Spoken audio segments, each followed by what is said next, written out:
Bonjour, bonsoir à tous mesdames et messieurs, j'espère que vous allez bien en ce 25 août 2024. Moi c'est Miro et je suis ravi de vous souhaiter la bienvenue dans ce deuxième épisode de Parlons-en.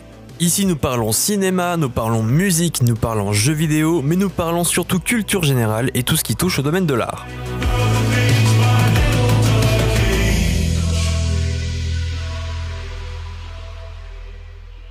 Vous ne rêvez pas, j'ai bien parlé de deuxième épisode et je vais vous expliquer pourquoi.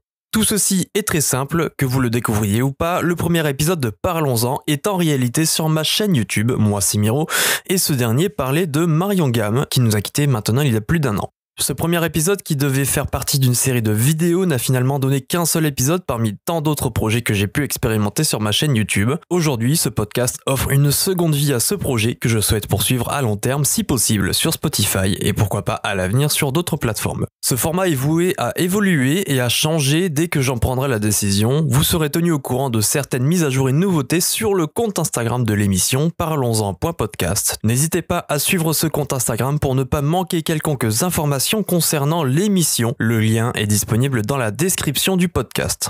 Afin de mener à bien certains projets pour le podcast, un serveur Discord dédié à l'émission a été créé spécialement pour la communauté et les auditeurs. Dans ce serveur, vous aurez l'occasion d'interagir avec moi ou avec les invités de l'émission lorsqu'elle sera transmise en direct sur Twitch. Certains sujets seront abordés et cela permettra entre autres d'animer le débat tout en respectant la thématique de la culture générale et des domaines de l'art. Sans plus tarder, voyons ensemble les différents sujets que nous allons aborder dans cet épisode. Une nouvelle qui a bouleversé la France dimanche dernier, c'est le décès de l'acteur, réalisateur et producteur Alain Delon le 18 août 2024. On va poursuivre dans le cinéma avec le film Borderlands qui a subi un flop planétaire à sa sortie et qui n'a pas tant conquis les fans de l'univers. Tout en restant dans le thème Borderlands, le quatrième du nom montre le bout de son nez lors de la Gamescom 2024 avec 2K Games et Gearbox. Nous finissons sur deux actus musicales avec le groupe légendaire AC/DC, de passage à Paris à l'occasion de leur tournée à Paris-Longchamp, et la séparation inattendue de Daniel Platzman, batteur jusqu'à récemment du groupe Imagine Dragons. Et tout de suite, parlons cinéma. C'est une actu que vous avez probablement entendu dès ce dimanche dernier, c'est le tragique départ de Alain Delon des suites d'un lymphome diffus à grande cellule B, plus communément aussi appelé cancer de lymphocyte B, à l'âge de 88 ans. Ce sont ses 3 enfants, Anthony, Anouchka et Alain Fabien Delon, qui ont fait part d'un communiqué commun à l'AFP, donc l'agence France Presse, quelques heures après l'événement. De nombreux succès ont composé sa notoriété et sa popularité dans le monde du cinéma de manière générale. Alain Delon avait un CV bien rempli et une carrière dans le cinéma très complète. D'ailleurs sa carrière, parlons-en un peu. Alain Delon est né le 8 novembre 1935 à Sceaux, dans la Seine, actuellement Hauts-de-Seine. Son nom de naissance était Alain Fabien Maurice Marcel Delon. Il est franco-suisse. Il est né d'un père directeur du cinéma de Bourg-la-Reine, appelé le Regina, aujourd'hui une librairie-papeterie, et sa mère, employée de pharmacie. En 1939, à l'âge de 4 ans, ses parents divorcent. Il est alors confié à une famille d'accueil et cet événement va le marquer à vie pour Alain. Le nouveau père était gardien de prison et sa famille vivait à côté de la prison auquel son père travaillait. Alain, pendant une journée, entend une salve qui exécutera Pierre Laval dans la cour de la prison. Pour rappel, Pierre Laval, c'était un homme d'État, figure centrale de la collaboration durant l'occupation de la France par l'Allemagne nazie. En 1949, à l'âge de 14 ans, il a sa première occasion d'incarner un rôle dans un film. Il joue le rôle d'un voyou dans un court-métrage muet de 22 secondes appelé Le Rapt, réalisé par Olivier Bourguignon. En 1952, il réalise son service militaire dans la Marine nationale à l'âge de 17 ans. Aux alentours de 1954, en Indochine française, il est mis aux arrêts pour avoir volé une Jeep, fait une virée et terminé sa course dans un arroyo. Pour ceux qui ne savent pas, un arroyo est un canal ou un chenal reliant 2 cours d'eau, notamment dans des pays tropicaux. Suite à cet événement, son brevet de radio est retiré, il est exclu de la Marine nationale, et donc en conséquence, il fête ses 20 ans en prison. Courant 1956, il revient à Paris, s'installe à l'hôtel Regina dans le 1er arrondissement de Paris pour quelques petits boulots. Il rencontrera notamment la future chanteuse Dalida avec qui il aura une liaison. Pendant qu'il réalisait ses petits boulots à Paris, il est logé par différentes prostituées de Paris grâce à son physique avenant et sa gueule d'ange. Toujours courant en 1956, il découvre le quartier Saint-Germain-des-Prés où il rencontre l'actrice Brigitte Aubert qui vient de tourner pour Alfred Hitchcock. Ils emménagent ensemble dans le 7e arrondissement de Paris. Cet événement-là marquera un tournant dans son parcours de vie. Courant 1957, durant le Festival de Cannes, Alain Delon s'installe dans la maison que possède Brigitte Aubert à Saint-Paul-de-Vence, en Côte d'Azur. Pendant le festival, il se lie d'amitié avec Jean-Claude Brialy et fait connaissance de Georges Baume qui sera à l'avenir son futur agent. Il sera également repéré par Henry Wilson, chargé de recruter de nouveaux talents pour David O. Selznick. Pour ceux qui ne le savent pas, David O. Selznick a notamment produit le film Autant en emporte le vent par Victor Fleming, sorti en 1939. Henry Wilson propose à Alain Delon de faire un essai à Rome, chose qu'il acceptera. Et cette décision marquera son entrée dans le monde du cinéma. Toujours courant 1957, Alain Delon obtient un petit rôle aux côtés de Edwige Feuillère dans le film Quand la femme s'en mêle de Yves Allégret. Alors que Alain Delon ne connaissait rien du monde de cinéma ni du métier d'acteur, Yves Allégret lui dit, je cite, « Parle comme tu me parles, regarde comme tu me regardes, écoute comme tu m'écoutes, ne joue pas, vis ». Et cette phrase accordée à Alain Delon pendant le tournage marquera un tournant et le marquera, lui et sa carrière. En 1960, le roman Monsieur Ripley de Patricia Highsmith est adapté au cinéma avec le film nommé Plein Soleil. À l'occasion, Alain Delon, ayant alors un second rôle dans le film, suggère chez René Clément, réalisateur du film, qu'il conviendrait mieux au rôle principal plutôt que secondaire. Les frères Hakim, alors présents, lui passent un soufflon et Alain est à la limite de la rupture définitive. Fort heureusement, Bella Clément, la femme de René Clément, intervient au bout d'un long silence et argumente pendant 2 heures pour donner raison à Alain Delon.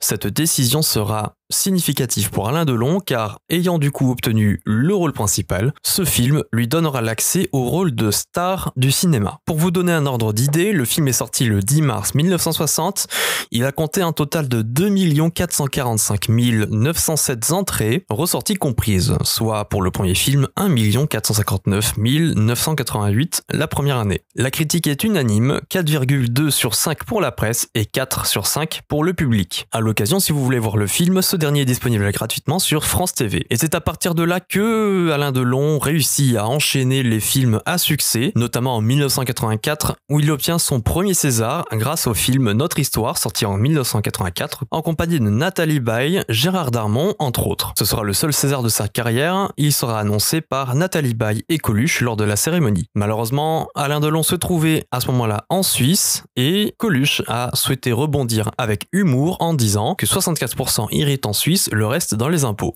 Au total, Alain Delon obtiendra 90 rôles tout au long de sa carrière. Faisons rapidement le point sur ses meilleurs films. En 1960, nous avons du coup le film Plein Soleil qui lui offrira la place de star du cinéma, suivi par Le Guépard en 1963 qui lui offrira une palme d'or du Festival de Cannes de 1963 et qui sera un immense succès commercial dans le monde. Ce sera d'ailleurs sa seule palme d'or. Le Samouraï, sorti en 1967, sera le premier des 3 films tournés avec Jean-Pierre Melville. Il tournera en premier lieu Le Samouraï en 1967, suivi de Le Cercle Rouge en 70 et Un flic en 72. En 1976, Monsieur Klein sort et il lui faudra un César du meilleur film en 1977. En 1981, Pour la peau d'un flic sort, mais cette fois-ci Alain Delon n'est pas acteur mais bel et bien réalisateur. La réalisation de ce film permettra à Alain Delon d'ajouter une nouvelle corde à son arc, celle du réalisateur. Le film, comme précisé plus tôt, Notre Histoire, est sorti en 1984 et sera le premier et le seul César pour Alain Delon de sa carrière. On finira ce petit récapitulatif avec Astérix aux Jeux Olympiques, sorti en 2008, où Alain Delon joue un César avec une grande personnalité, aux côtés de Clovis Cornillac et Gérard Depardieu, où il pousse un cran plus loin l'autodérision. Malheureusement pour toute la communauté cinématographique française et mondiale, le 18 août 2024 est annoncé, en l'occurrence, le décès de Alain Delon. Nous souhaitons notre soutien à sa famille ainsi qu'à tout son entourage. On poursuit ce chapitre de cinéma avec Borderlands, sorti ce début d'août. Borderlands, c'est une licence phare du monde du jeu vidéo, il a fait parler de lui très récemment suite à la sortie de son film éponyme. En effet, la bande-annonce était sortie sur la chaîne YouTube du studio de production Lionsgate Movies le 24 juillet 2024, et le film est sorti en ce début de mois d'août, plus précisément le 7 en France et le 9 aux États-Unis. Le film, réalisé par Eli Roth, notamment connu pour son film Cabin Fever, sorti en 2002, compte un casting diversifié tel que Cate Blanchett, Edgar Ramirez ou encore Kevin Hart. Malgré le succès planétaire de ces jeux vidéo écoulant durant ces dernières décennies près d'$1 milliard de bénéfices, avec 77 millions d'exemplaires vendus, tous numéros confondus, le film, quant à lui, est un flop monumental.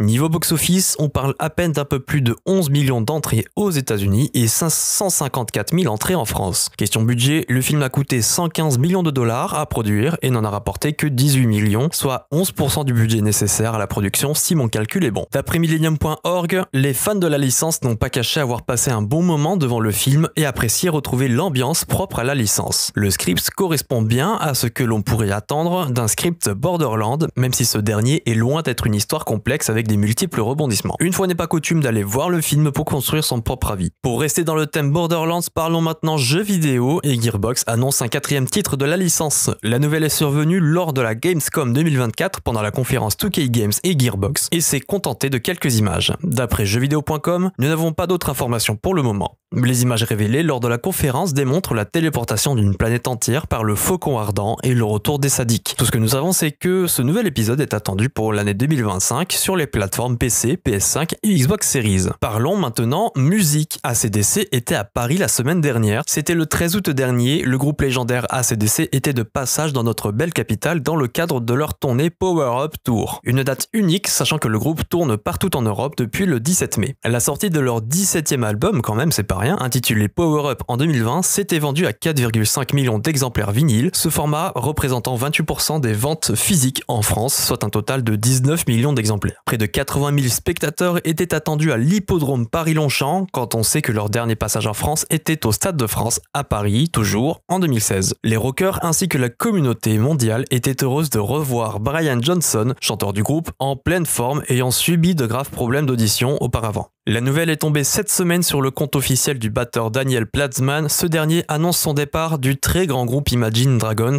après 13 ans passés à leur côté. Daniel nous écrit en description du post Instagram, je cite « Je voulais partager ma plus profonde gratitude envers vous, les fans, pour votre soutien indéfectible et pour avoir partagé la joie de la musique avec moi. Je suis ravi de pouvoir bientôt partager davantage sur les projets sur lesquels j'ai travaillé dur au cours des derniers mois, centrés sur ma plus grande passion, la musique de film et la composition. » RFM, dont je tiens ma source, précise plus bas que, je cite, « Cette nouvelle ne fut pas étonnante pour les fans du groupe originaire de Las Vegas puisque le batteur historique était absent de la pochette d'album, de toute promo, mais surtout absent ces derniers concerts. Reste à savoir s'il sera prochainement remplacé. À titre informatif, le groupe cumule plus de 60 millions d'auditeurs mensuels sur Spotify et dépasse de nombreuses fois le milliard d'écoutes, notamment avec leur titre unique Thunder, Believer ou encore Radioactive. Le groupe faisait son grand retour sur la scène musicale avec leur titre Eyes Closed en avril dernier et sortait un nouvel album intitulé Loom le 28 juin dernier.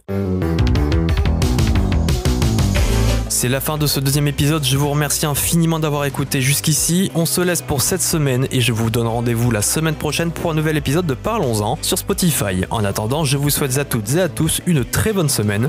Quant à moi, je vous dis à bientôt, c'était Miro.